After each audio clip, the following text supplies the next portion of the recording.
بلوچستان کے شہر نوشکی سے ہمارے نمائندہ ظہور گل جمالدینی کی رپورٹ کے مطابق کل ریکو میں ماندائی قبائل کی جانب سے جمعیت علماء اسلام کے امیدواروں کے لیے گرینڈ حمایتی جرگہ منعقد ہوا۔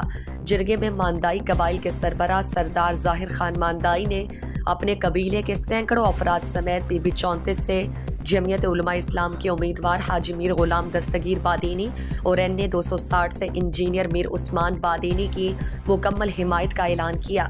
اس موقع پر سینیٹر میر یوسف بادینی، ماندائی قبیلہ کے سرکردہ رہنما حاجی میر عبدالسلام ماندائی، حاجی حبیب خان ماندائی، چیئرمین فکر نو تحریک امیر محمد حسنی، میر عبداللہ خان بادینی افراد نے شرکت کی۔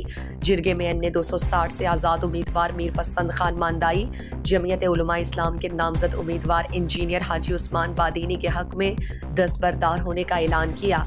حمایتی جرگے سے JUI کے نامزد امیدوار حاجی غلام دستگیر بادینی، سردار ظاہر خان ماندائی، حاجی عبدالسلام ماندائی، حاجی منظور احمد مینگل، حاجی میر نعیم بادینی، حافظ عبداللہ گورگیج، میر پسند خان ماندائی، میر خورشید مینگل، میر ثناء اللہ جمالدینی، میر ظہور بادینی اور دیگر نے خطاب میں کہا کہ سردار ماندائی نے جو فیصلہ کیا اس پر انہیں پچھتاوا نہیں ہوگا۔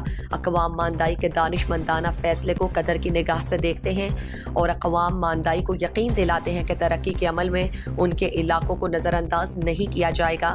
ہمارے دور میں میڈیا کے سامنے اسکالرشپ، نوکریوں کے آرڈر اور اسکیمات تقسیم کیے گئے۔ 5 سالوں میں بلوچستان سمیت نوشکی میں تاریخی کرپشن کی گئی۔ ریکو دال بد کی قسمت ان 5 سالوں میں تبدیل نہ ہو سکی۔ عورتیں اور بچے آج بھی ریڑھی میں دور سے پانی لانے پر مجبور۔